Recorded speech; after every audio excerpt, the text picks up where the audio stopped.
get right into it, oh God. What you got over there on the ticker, man? Yeah, man, I'm gonna get right into this story. This one is smoking hot right now. But before we get into the story, we need to do two things. Hit that like button for me and make sure that you share this content. We do appreciate that in advance. We know y'all gonna do it because y'all rock with us the long way. Pause. All right, I'm gonna talk about this right here, man.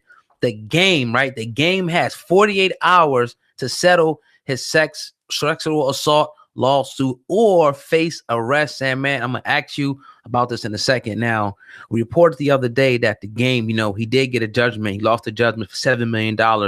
A woman claiming that she pretty much groped her, touched her in a sexual, way that she didn't like. So, The Game has been kind of, eluding the situation. Now, The Game reportedly has been ordered to pay up $7 million, for a sexual assault case in a 48-hour window or risk an arrest. This is crazy. Now, according to court documents obtained by TMZ, The Game, as we know his real name, could face a US Marshal sting if he doesn't declare his intentions to produce the 7-figure sum as required of him. Now, after deferring the payment to appellate courts and coming up short again, the judge who presided over the final verdict has issued a decree stating that Jayceon, who is The Game's government name, has failed to produce the requisite forms, documents, and financial records that would have assured him a period of stagnation. The victim in the case, Priscilla Rainey, has been waiting just over 2 years to receive her court-ordered financial reward. Now, the actual assault case stems from an incident that occurred on the set of a VH1 produced game show in which The Game and Priscilla Rainey were thrust into a romantic spotlight. Behind the scenes, his conduct was far more, than, at the time Priscilla wanted. So she did win this case. Now the U.S. Marshals are pretty much, and the judge is saying, yo, if you don't pay or tell us when you're going to pay something or the $7 million, we're going to lock you up. Saying, man, what do you think about this? This is crazy. Never heard nothing like it. Man. Okay, so let's start off this conversation by saying we don't condone his actions. No. We don't condone what he did. This woman, he did it. If he did it, he was convicted. Now, I don't even know what he convicted, but she settled out and made some money in excess of what, $7 million? Yep. And you came and excuse me, Paul, you came on here and you said that he came out and said that he wasn't giving her shit. Correct? I'm pretty sure that I've heard that, he, has stated on a few occasions that he didn't do it. She's trying to extort him. He's not paying her shit. I've heard that. So and now he's in a situation where if he doesn't, he'll be going to federal prison.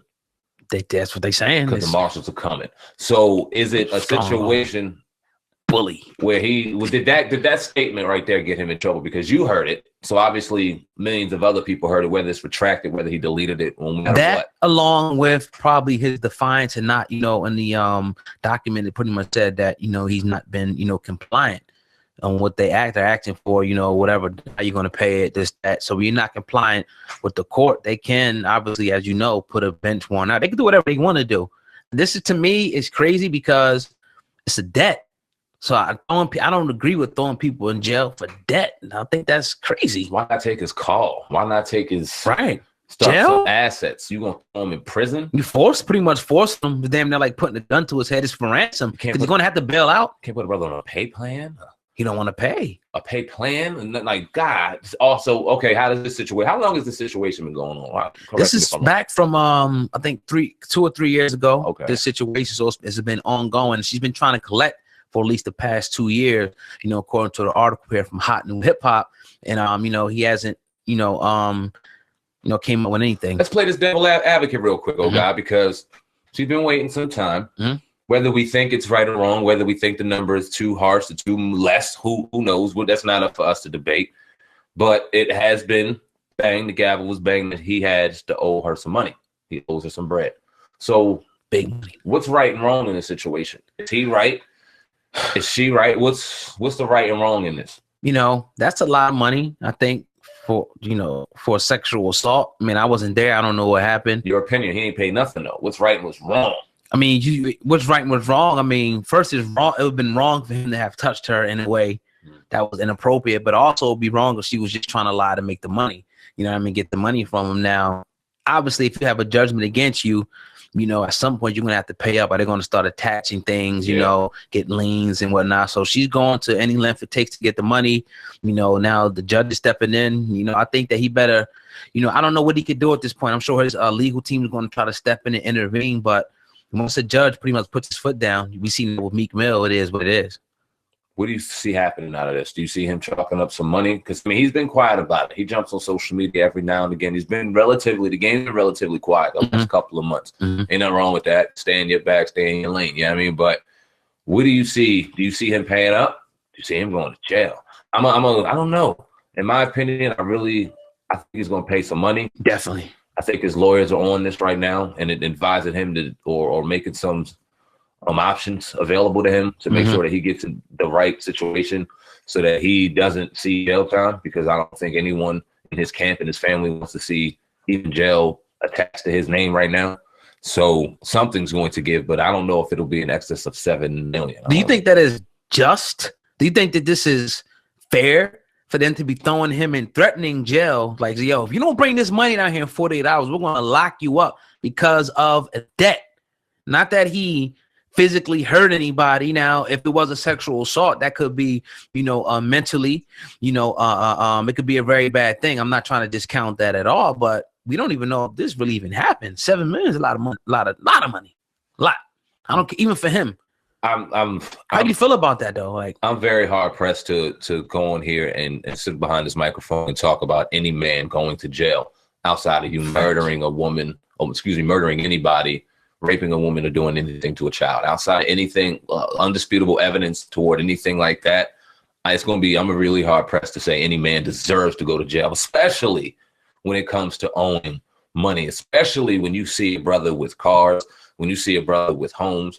We were talking about it on the podcast before. Shout out to everyone that watched on the Uncensored podcast. Yeah. He had the weed dispensary, his business that they were potentially trying to gain and take assets from.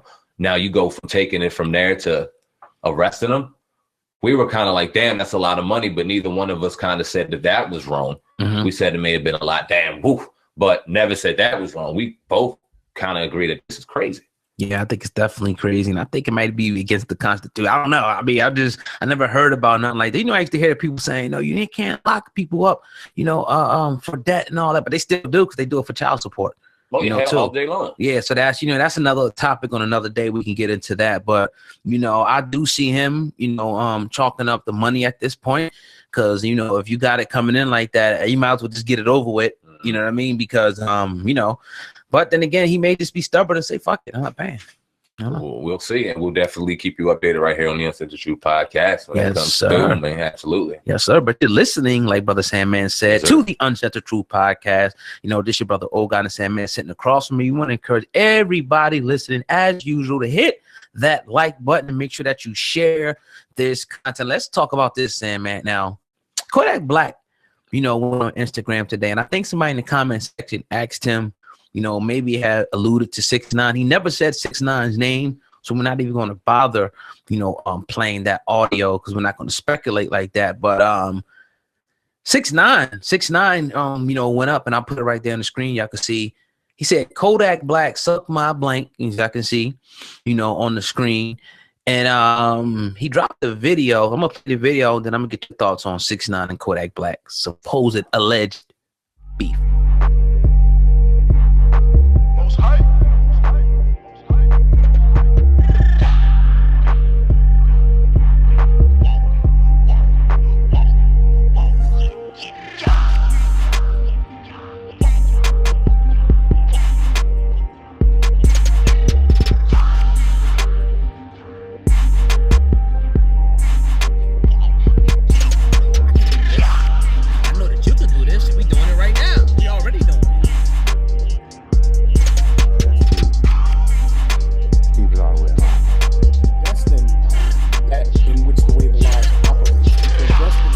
You have to take the leap of faith to step out there and trust the fact that these people, us brothers, myself, Oh God, Darren, Kansu, have lived this journey, have been through these experiences, have been through these trials, have learned and have gained success through the formula that we want and wish to provide for you.